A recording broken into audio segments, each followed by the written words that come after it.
وہ آئی تو بالے نے اسے بہادر کے جوتے دکھائے اور پھر اسے پاس بٹھا کر چپکے چپکے اس کو کچھ بتانے لگا۔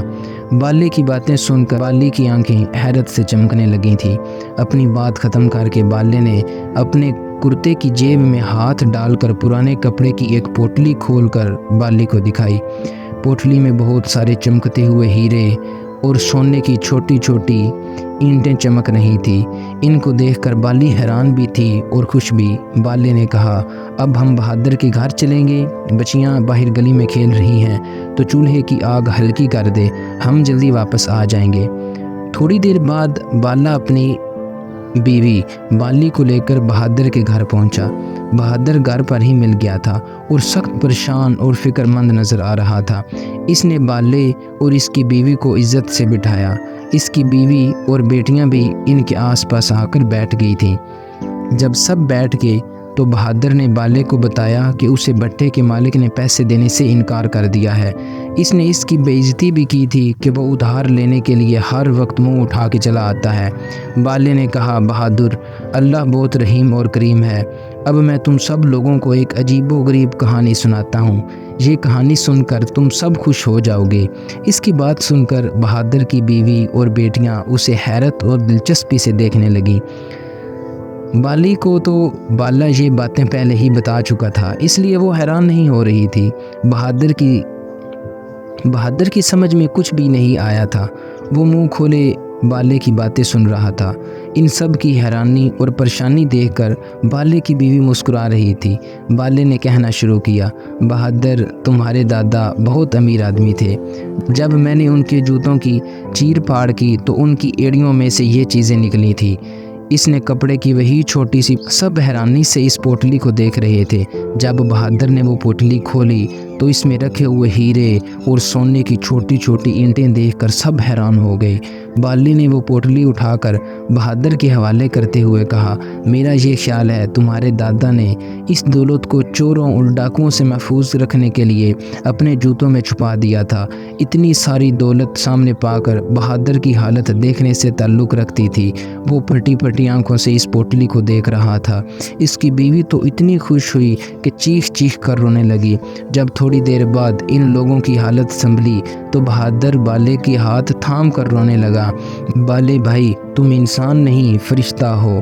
اس نے کہا، تمہارا یہ احسان میں زندگی بھر نہیں بھولوں گا۔ تمہارے جیسا ایماندار آدمی پورے گاؤں میں دوسرا نہیں ہوگا۔ بہادر، میں تو اس بات پر خوش ہوں کہ تمہاری بیٹی کے نصیب سے یہ دولت تمہیں ملی ہے۔ اب تو تم اس گاؤں کے بہت امیر آدمی ہو گئے ہو۔ ان چیزوں کو فروخت کر کے ان سے ملنے والی رقم سے پہلے تو بیٹی کی شادی کرنا اور پھر کوئی اچھا سا کام شروع کر دینا۔ تھوڑی دیر کے بعد بالا اور اس کی بیوی اپنے گھر جانے کے لیے اٹھ گئے۔